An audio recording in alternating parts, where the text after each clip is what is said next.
All right, guys. So I'm here today with the man himself, Chief Investment Officer of BAM Capital, Tony Landa, the guy in the laboratory, looking at investments, looking at the data, making sure the asset managers are doing what they're supposed to do. Today, we're going to talk about completions versus starts and why that's important. I've got a sneaky feeling that a lot of headlines this year in real estate are going to be focused on vacancy and oversupply. And you guys are going to see a lot of headlines about this. There's a big opportunity coming, and Tony is going to help share what that is. Absolutely. What do you got for us? The narrative's all going to be about the supply, but nobody talks about unit starts. Okay. There's a huge difference in the impact on long-term apartment fundamentals. All right. So what do we got first here? So we can talk about completions. You're going to hear it all over the news, right? They're going to hit a 50-year peak. Not since the 80s. 50 years. Peak in deliveries. Okay. Apartment units that are basically coming online, ready to lease up. Right.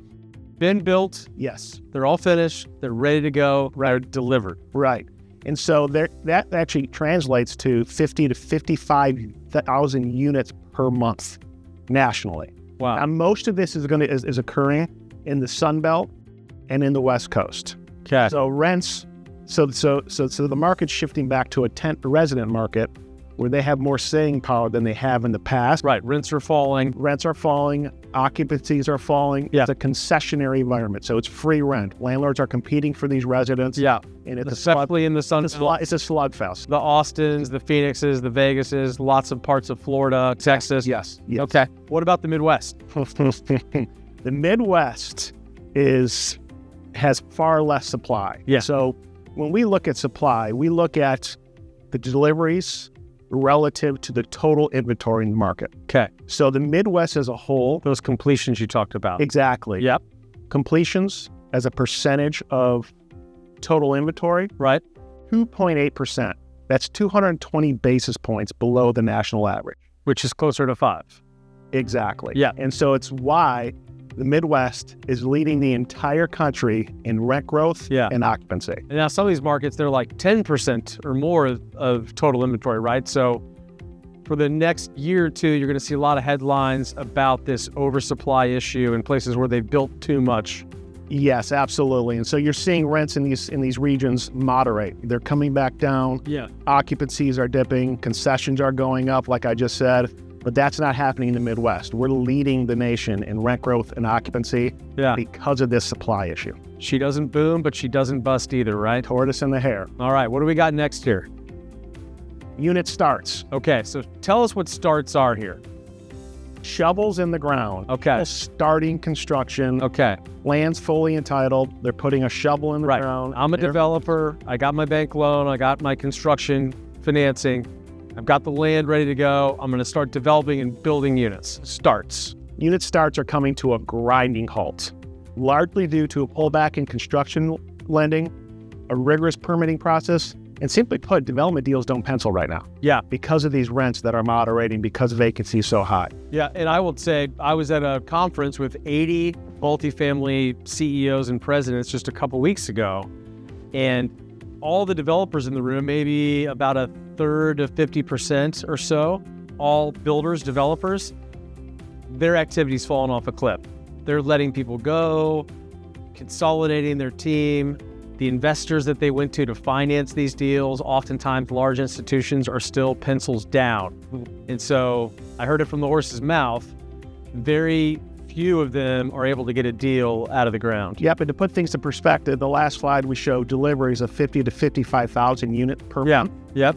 Unit starts are down to 20 to 25,000 units per month. Okay. And it's trending downward. They're still going down. Nothing is dropping like a stone. Yeah. And so that's a great thing if you're a landlord in 2025, 2026, 2027. So the narrative today is excess supply. Yeah. The narrative in 2025 and beyond is going to be where's the supply? Right. And you're going to see the pendulum shift back to landlords in a rising rent and occupancy environment. Yeah. So don't use headlines to do your real estate investing. Look at the data. Speaking of which, I think you got one more slide here to show us just exactly what you mean. Yeah, so if you look at this, so the key about this chart is permits being pulled. As you can see, it's trending downward. And at 34,000 permits being pulled nationally, Yep. that's its lowest point since April of 2020. Right. The COVID. Right in the middle of lockdown. When all the municipalities were closed and you couldn't get a permit. And that number is trending downward. And it's further evidence that supports a positive leasing environment or positive owner-operator environment in 2025 and beyond. So even here in the Midwest, we may see some slower rent growth. We may have some occupancy issues in the short term, but long term, if you extrapolate the data and look at the trend, the landlords are going to have the upper hand again, maybe in 25, 26. Yep. And this number is going to trend downward. It's not going to pick back up for quite some time until fundamentals get back to normal, until deals can pencil.